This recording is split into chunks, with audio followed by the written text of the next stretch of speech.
What types of buildings can we connect to, and what are your options for balcony brackets? Well, there's two main categories of balcony brackets, and we're going to explore these now. I'm Nick Horton of Sapphire Balconies.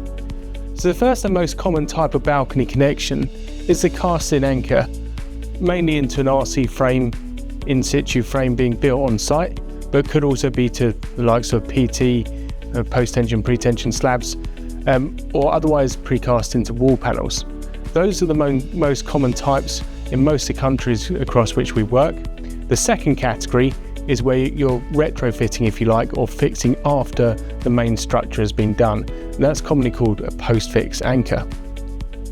So a cast-in anchor might be into various different types and done on site. It'd be pre-assembled off-site, including the thermal break, taken along, laid in place, templated out, and then cast within the concrete.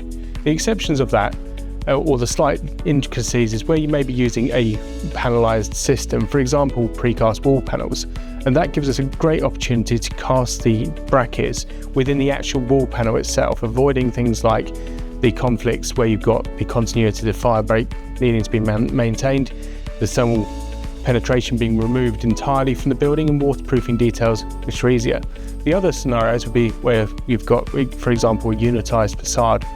So in those kind of scenarios, a unitised facade would come with part of the components within the cassette, part within the actual panelised system, and the first part would have been cast into site, but it's a different type of cast-in anchor. There are various different solutions for transverse slabs and for podium levels and for various different areas within the building, and there's typical cast-in anchors for where you've got small finishes or thicker finishes. Typically that'd be anywhere above 250 or above 200 depending on what sort of slab you've got.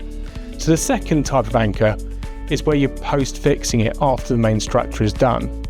This would be quite common where you've got smaller lower rise buildings, particularly if it's the likes of a precast slab. So you've got planks coming in, hollow core for example. The other solutions where you'd use a fixing like that would be where you've got CLT or mass timber solutions where you can't cast it into the timber, therefore you might have a rebate or it might sit on top of that, and typically these have been mechanically fixed either to or through the main structure.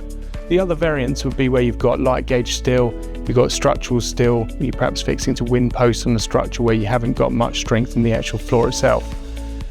There are other solutions like delta beams, which we can connect into, or pre-existing buildings where it may have been an office building previously and has been converted over.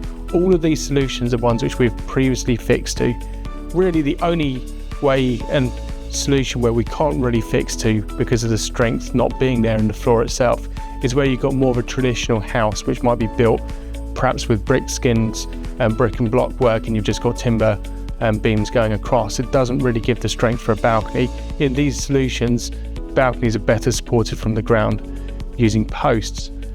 Using posts generally is a bad solution on bigger projects, but on a very small scheme where you may have one balcony in the back of the house, that's your best option.